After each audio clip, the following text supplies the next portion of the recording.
Good morning. करें शुरू फिर 3.6 एक्सरसाइज कंटिन्यू करते हैं जो आपने कल किया। यहाँ पर मैं थोड़ा सा आपको एक इंस्ट्रक्शन देना चाहता हूँ। कुछ बच्चे हैं जो काम या तो करते ही नहीं है, अगर करते भी हैं तो अधूरा करते हैं। अधूरा करके एक दो क्वेश्चन करके छोड़ दिया। तो ये ऐसी बात हुई कि और हाँ, यहाँ पे मैं बताऊं, जब वो अधूरा काम करके छोड़ देते हैं तो खुश हो जाते हैं कि देखो सर को पता ही नहीं चला, हमने किया ही नहीं। तो ये ऐसी बात हुई, कोई अपनी टांग काट रहा हो या कोई उंगली काट रहा हो और बोलता हो देखो जी किसी को पता ही नहीं चल रहा है मैं उंगली काट रहा हूँ, कितना चालाक हूं मैं। अगर ये प्रवृत्ति है आपकी तो भगवान बचाए। अदरवाइज हाँ, कभी हो जाता है कि काम पड़ जाता है तो आप काम नहीं कर पाते हो, पर ऐसा नहीं हो कि जानबूझ के आप 10 क्वेश्चनों में से एक क्वेश्चन या 4 क्वेश्चनों में से एक क्वेश्चन करके बाकी छोड़ दोगे। चलो सर को कहां पता चलेगा। This is not for me, this is for you. So अगर आप अपने लिए नहीं करते हो तो मुझे तो लेना देना है ही नहीं, पर मैं कोशिश कराऊंगा जब तक आप मेरे पास हो, इस ग्रुप में कनेक्टेड हो। I will always like that you should work for your benefit. Lesson शुरू करते हैं। हमारा क्वेश्चन नंबर 2 इस 3.6 का। आपका क्वेश्चन नंबर 2 क्या कहता है? क्वेश्चन नंबर 2 का part first. Ritu can row downstream 20 kilometers in 2 hours and upstream 4 kilometers in 2 hours. Find her speed of rowing in still water and speed of the current. देखिए, आपको बहता हुआ पानी अगर हो, मान लो बहते हुए पानी की अपनी रफ्तार है x किलोमीटर पर आवर और आपकी है y किलोमीटर पर आवर। ठीक, मतलब अगर आपकी बोट अगर रुके हुए पानी में चले तो आप 1 घंटे में y किलोमीटर दूर, 10, 15, 20 जो भी है, और अगर खाली पानी को बहने दे तो 1 घंटे में x किलोमीटर 10, 15, 20, 40 किलोमीटर दूर पहुंचेगा। अब देखो, अगर कोई बह रहा हो तो एक तो पानी की स्पीड होगी और अपनी भी तो स्पीड होगी, तो पानी और अपनी स्पीड दोनों ऐड हो जाएंगी। ये बनेगी बहते हुए पानी में आपकी स्पीड, एक अपनी और एक बोट, एक पानी की। पानी इस रफ्तार से आपको ले रहा है और बोट इस रफ्तार से ले रही है, इसलिए बहते हुए पानी में बहुत तेज जाते हो आप। अगर आप चढ़ते हुए पानी में स्विम करोगे या बोट में जाओगे तब ज्यादा टाइम लगेगा, क्योंकि मान लो आपकी स्पीड, आपकी अपनी स्पीड y है, बोट की स्पीड अगर x है, या आपकी अपनी स्पीड x है, बोट की स्पीड y है, ये है आपकी स्पीड u और ये है बोट की स्पीड b। बताओ x माइनस y, दो में से कौन बड़ा होगा? आपकी स्पीड ज्यादा होगी जब ऊपर जाना हो, बहते हुए पानी के अपोजिट डायरेक्शन में आपकी स्पीड ज्यादा होगी या पानी की स्पीड ज्यादा होगी? अगर पानी की स्पीड ज्यादा होगी तो वो आपको बहा के ले जाएगी। जैसे बाहर में चीजें, अगर कोई गाड़ी ना बाहर में चल जा रही हो तो बाहर का पानी उसको बहा के ले जाता है, क्योंकि उस गाड़ी की स्पीड से बाहर की स्पीड ज्यादा हो तो बहा के ले जाएगा। अगर गाड़ी की स्पीड होगी ज्यादा तो तब तो वो बाहर में भी ऊपर जा सकती है। ऐसा है। So it is always your speed is more. तभी तो आप ऊपर ऊपर थोड़ा थोड़ा ही बेशक जाओगे, लेकिन जा तो पाओगे ना, क्योंकि आपकी स्पीड पानी से ज्यादा है। पानी की स्पीड आपको वापस लाती जाएगी, माइनस करती जाएगी आपकी स्पीड को। तो अगर आपकी स्पीड ज्यादा होनी चाहिए, इसलिए आपकी स्पीड अगर x है, पानी की y है, वो पानी की स्पीड आपकी स्पीड में माइनस होगी, वो बचेगी आपकी स्पीड। मान लो आप 20 किलोमीटर पर आवर से जा रहे हो बहते बिना पानी की, मतलब बिना बहते हुए पानी, तालाब में जहां पे रुका हुआ पानी हो, और इसके बदले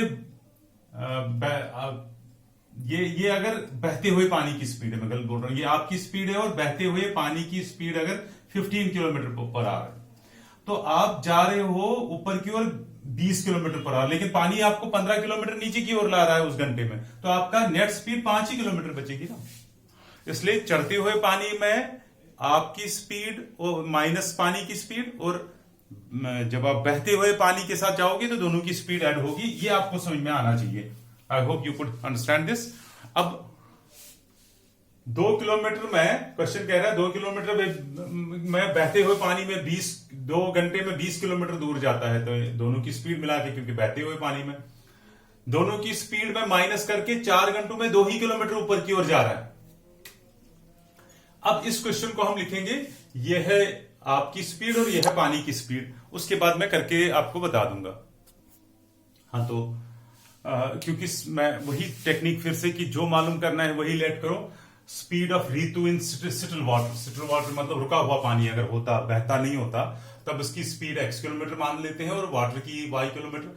डाउन स्ट्रीम बहते हुए पानी में अगर जा रही हो तो दोनों स्पीड से ऐड हो जाएंगी, चढ़ते हुए पानी में दोनों को सब्ट्रैक्ट हो जाएगी। लेकिन याद रखो, अगर आप यहां पे पहले गलती से आप वाटर की स्पीड रखते हो और पानी की बाद में रखते हो, मतलब सिटल वाटर की आपने y रखी और इसकी x रखी, तब y माइनस एक्स आएगा। हमेशा दिमाग में रखना है आपकी स्पीड पानी की स्पीड से ज्यादा होनी चाहिए, तभी आप चढ़ते हुए पानी में दूर जा सकते हो, नहीं तो पानी आपको बहा के ले जाएगा आगे। इसलिए हमेशा your speed is greater than speed of water, इसका दिमाग में हर बार ये क्वेश्चन करते हुए रखोगे। सो अब आपके पास आया ये टाइम कितना लगा इसको क्वेश्चन केस 1 में। मैंने ये फिगर बनाई, ये आदत रखनी चाहिए इसको बनाने की। हालांकि ये एग्जामिनेशन के पॉइंट ऑफ व्यू से जरूरी नहीं है, पर ये काफी फायदा देती है ये फिगर। अगर आप इस फिगर को बनाओगे, आप जहां पे ये लाइट पड़ती थी, इसलिए मैंने स्विच ऑफ किया लाइट को एक पल के लिए, सो दैट आपको बात क्लियर हो जाए। सो ये आपको एक ये बहते हुए पानी में 20 किलोमीटर में 2 घंटे, चढ़ते हुए पानी में 4 किलोमीटर को 2 घंटे। तो ये मैंने लिखा कि ये जो डिस्टेंस कवर्ड है, डिस्टेंस कवर्ड पहले केस में, ये केस 1 की फिगर है और ये केस 2 की है। ये एग्जाम के लिए नहीं, लेकिन ये अगर मुझे पूछोगे, मैंने ये क्वेश्चन इसके बगैर दिखाई नहीं सकता हूं, ना खुद समझ में आएगा ना आपको समझा सकता हूं। सो दैट्स व्हाई आई से इट्स इंपॉर्टेंट। फिर आप टाइम तो डिस्टेंस आपको याद होगा, velocity is equal distance by time. अगर आप टाइम को यहां ले जाओगे, वेलोसिटी इंटू या speed into time is distance, तो स्पीड इंटू टाइम, तो आपके पास स्पीड ये है, टाइम ये है, is equal to distance travel. 2 को यहां लाओगे तो x plus Y is equal 10। वैसे ही जब पानी ऊपर जाना हो, स्पीड x माइनस वाई होगी, मैंने पहले ही समझाया है क्यों। 2 घंटे में 4 किलोमीटर, ये टाइम और ये 4 किलोमीटर, फिर से speed into time is equal to distance, तो ये दूसरी इक्वेशन बनी। अब इनको जैसे मर्जी सॉल्व करो, x और y का वैल्यू आराम से निकल जाएगा।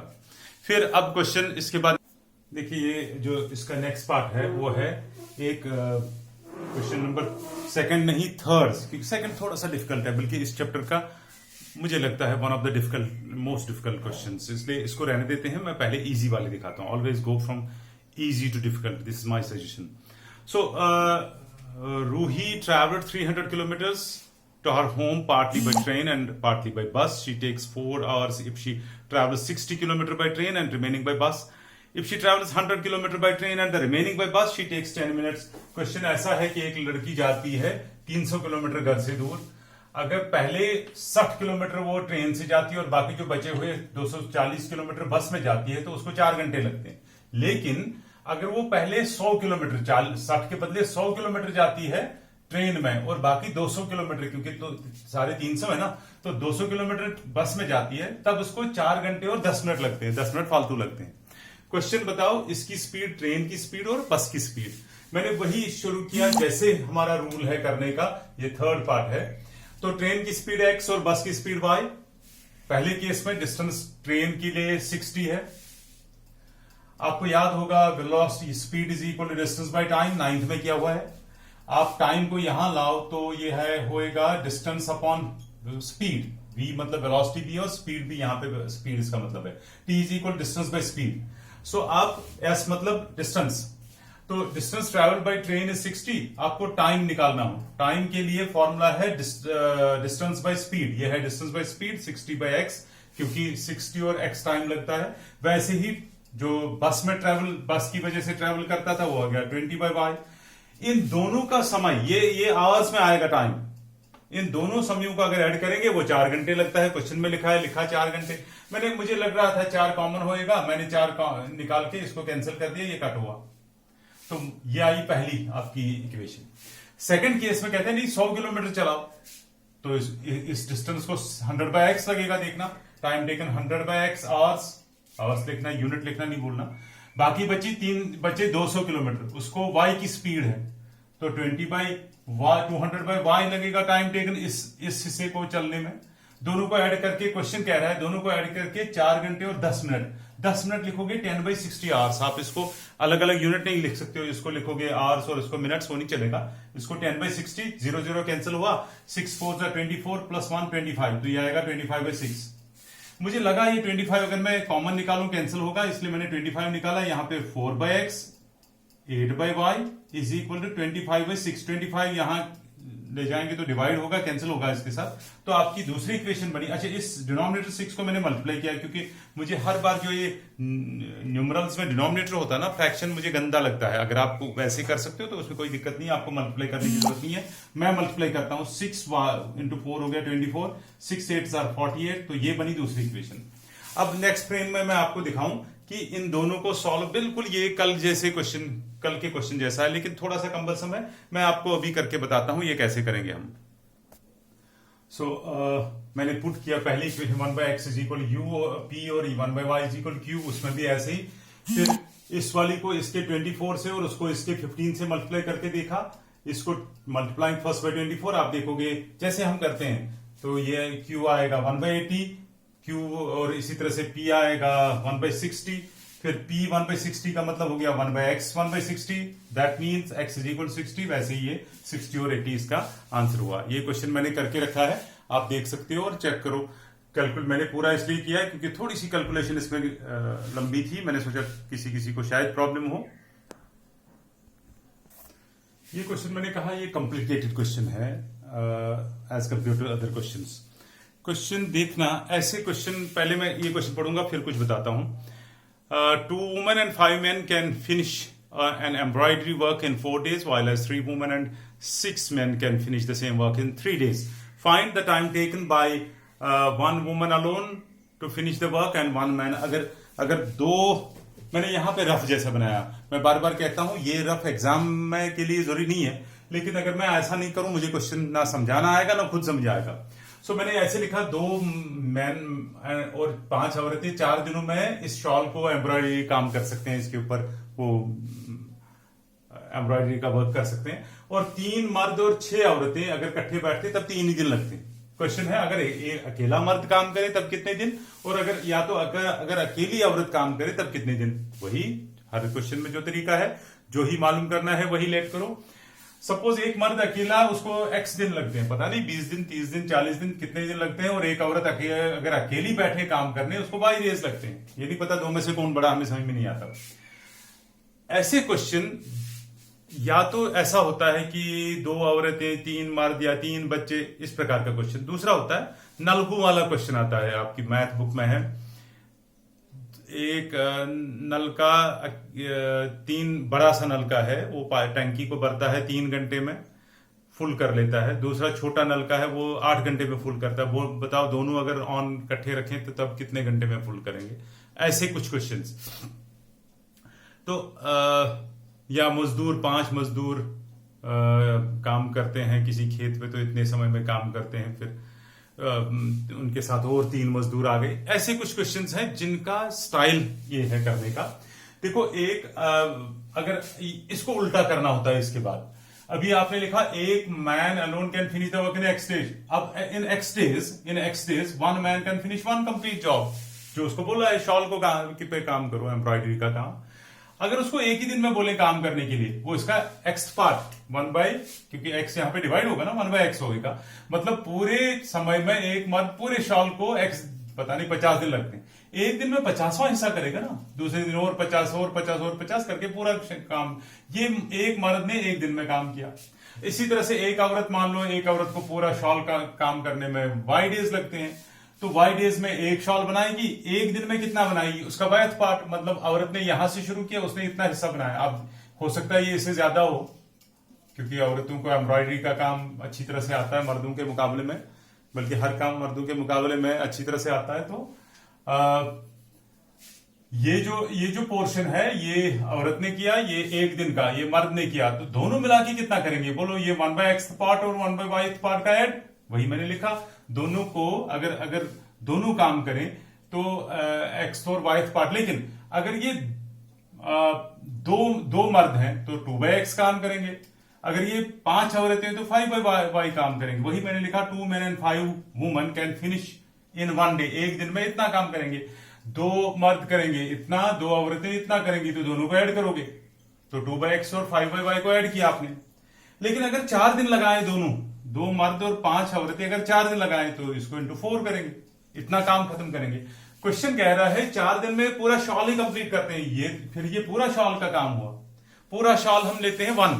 देखो जब फ्रैक्शंस में हम बोलते हैं 1 means full, half 1/2 means half. अभी आपने लिखा था यहां पे 2/x, 2 का x पार्ट, अगर आप 1 लिखोगे उसका मतलब सारा काम। तो यहां पे 4 दिनों में ये सारा काम ही खत्म करेंगे, यानी 1 काम अकॉर्डिंग टू क्वेश्चन।